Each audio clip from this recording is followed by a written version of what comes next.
actor and basketball player.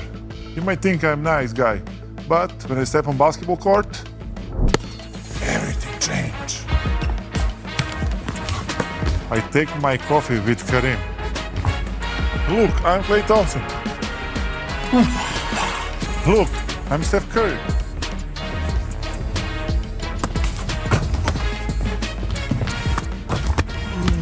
NBA Today starts now.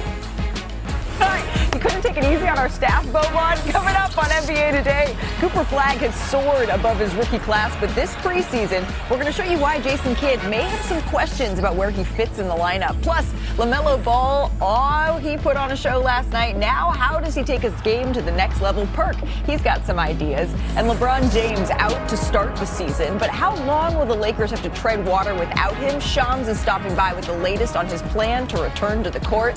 NBA Today starts, Boban. Now. We're going to begin our show in Las Vegas, rather. The Lakers hosting the Mavericks. Los Angeles sat lots of their rotation players, but this was the final preseason game for Cooper Flagg and the Dallas Mavericks, and they treated this as a dress rehearsal with the champs in the building here. Perk, Cooper Flagg once again playing the point guard. And snatching the screws out the rim. That's what you talk about taking off. This the growth right here, Malika. The patience on the low block with a smaller defender, getting down for the and one, and that was out of transition. Blocking shots. Look at him. Look at him sprint the floor. Sprinting the floor here. And shooting that tray ball with confidence. And need him to hit that three for the floor spacing with this enormous lineup here. So much depth. Right here, the Mavericks getting out in transition. Cooper Flagg leaks out for the slam. He finished with 13 points, 5 of 11 shooting. The Mavs get the preseason win to close things out. So we're going to have to wait to see what Cooper's going to look like in the regular season, but we don't have to wait to go in the bonus on his preseason. So let's start with the good. Cooper's consistent scoring. He's got to double figures in all 4 games, and even though he only played 87 minutes, his output would be about 19 a game if he were averaging over 30 minutes, okay? You got that? Now for the room for improvement. The spacing, a little bit of a question here for Dallas. Flagg struggled from outside. He made just 4 of his 13 three-pointers, which is something to monitor heading into the regular season. But despite the mixed shooting numbers, he took care of the ball pretty well. He had 11 assists to 5 turnovers and went 3 games without recording a giveaway. Here's how Jason Kidd saw Flagg's progress. I think defensively is fine. I think offensively we can get a little stagnant because we have so many mismatches, and so to play one-on-one, and that's not who we are. We want to cut, we want to use the pass, and we just didn't do that in that first 6 minutes. He's got to keep an index of who got shots, what was the last shot, and that'll come with reps. But I think he's done an incredible job of handling the situation of running the team. And the other thing that I think that has gone unnoticed is that his teammates enjoy him running the team. Love that insight there from Jason Kidd. Along with Bobby Marks, Kendrick Perkins, and Boban Marjanovic, I'm Malika Andrews. Cooper Flagg has impressed everyone, I think, in these preseason games. He started the last 2 games at point guard over D'Angelo Russell here. But what we just heard, it sounds like Jason Kidd maybe hasn't completely made up his mind on where Flagg fits in the lineup. What have you seen from him?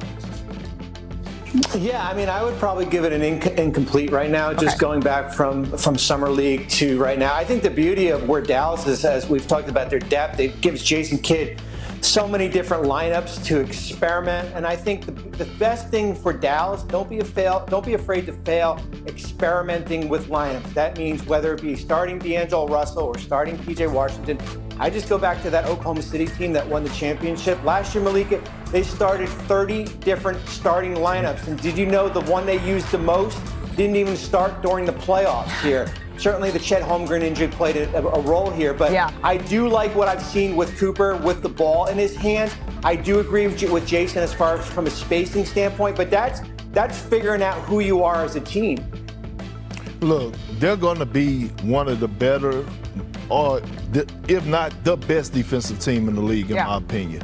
Now, the problem on the other hand is they got to make shots, right? Anthony Davis, he wants to play the forward position. He's going to have to knock down and shoot threes at a high rate.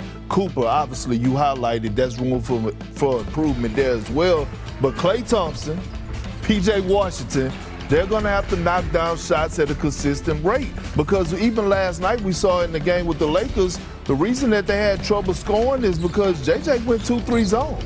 He was like, y'all not going to live in the paint. Y'all got to make outside shots. So again, yes, they're going to defend at a high level. They're going to get transition baskets. The concern comes in is when they get in the half-court set, can they make wide-open shots? Right. When Anthony Davis is playing the 4, when he's playing the 5, you have a little bit more of that stretching the floor. But while he's playing the 4 here, Bobby, which we know is his preferred position, how do they maximize this lineup? What is this lineup at its best, knowing that we're not going to get Kyrie Irving at least for the early part of the season, if not at all?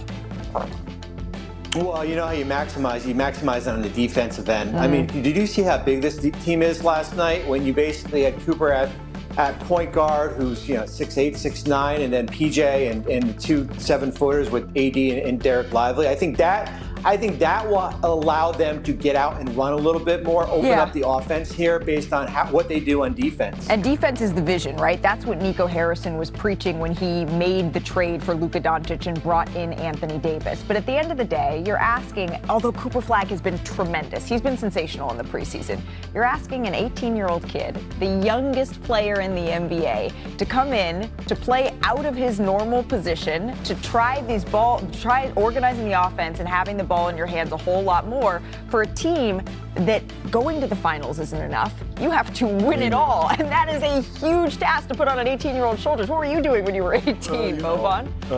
When I was 18, I played World Championship with Steph Curry. It was really long time ago. People really don't blame. When you have 18 years, you try to make mistake. You will make mistake. You always make mistake. Yeah. It's part of the life. When you work, you make mistake. Everybody make mistake, and he's super young. I think they try to put him on a different position to try him what he can do, and he can do a lot. Yeah, absolutely. We've seen that he can do a lot. For a Dallas Mavericks organization that has a ton of expectations this season, it's just a Herculean task. So that's Dallas's side of this preseason tilt. As for the Lakers, we expect to see Luka in their last preseason game on Friday, but LeBron James has already been ruled out for the start of the regular season with sciatica on his right side. Now, the Lakers announced that he would be reevaluated 2 to 3 weeks from now, but the timeline for his return, it is starting to crystallize. So for more, we welcome in our senior insider, Shams Charania. Shams, what details do you have on when we could see LeBron return to the floor and what that process is going to look like for him? Malik, I'm told LeBron and the Lakers are beginning to look at around mid-November as a realistic potential return and debut for him. October 30th is the soonest they're going to officially reevaluate LeBron James, but it's expected he's going to need some time, probably a couple weeks, 3 weeks after that point. And one thing to keep in mind here with this return process from injury is a source told me this week that LeBron will be taking a patient approach from the rehab with this nerve issue that he's had. And you think about the ramp-up period that he's going to need to get into basketball conditioning, to get into the proper shape that we're accustomed to from LeBron James, because this was not a routine offseason for him. He had this first nerve issue start to develop and occur in late July, early August. And so it's been really an uphill battle since that point. He's superhuman, we all know that, but he is about to be 41 in December, and he is in year 23, so expect some point in November, likely around that mid-November.